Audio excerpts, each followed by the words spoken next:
Most people expect that veterans, after the sacrifice they've made for our country, for our way of life, that when they return, that there's going to be an abundance of opportunities there for them to take advantage of. The shocking reality is that that just happens not to be the case.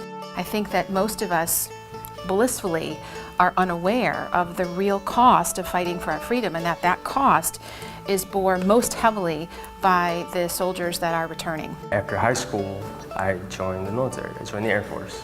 I went to Iraq 5 months out of basic training. We got mortared about 3 or 4 times a day. We had to worry about sniper fire in certain areas of the base. I'm not gonna lie, I was scared. In the first 2 weeks there, I couldn't sleep.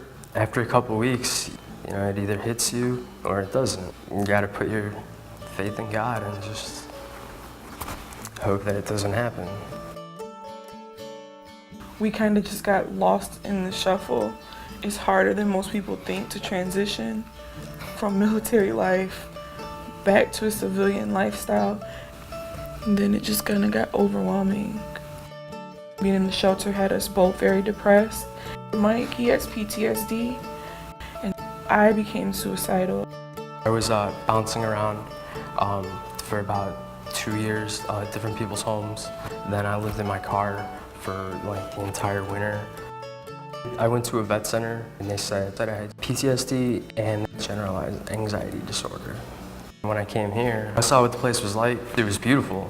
You know, it's the perfect name for it because after so long living on the street, having no hope whatsoever, it gave me hope for a better future, a better me.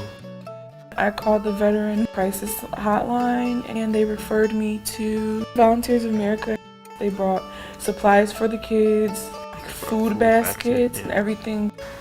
You're like a large family when you're in the military, and the way they've set that facility up at Hope Matter 1 to allow that family atmosphere for veterans is really impressive. Giving them a sense of support and a sense of their greatness, and reminding them that they're spectacular people who've done amazing things, and the best thing for them to do to get back to that is just to remember it. When that happens, it's truly transformative. They were able to supply needs I couldn't supply. So I would say Volunteers of America gave me life again when I couldn't do that for myself mentally because of the depression.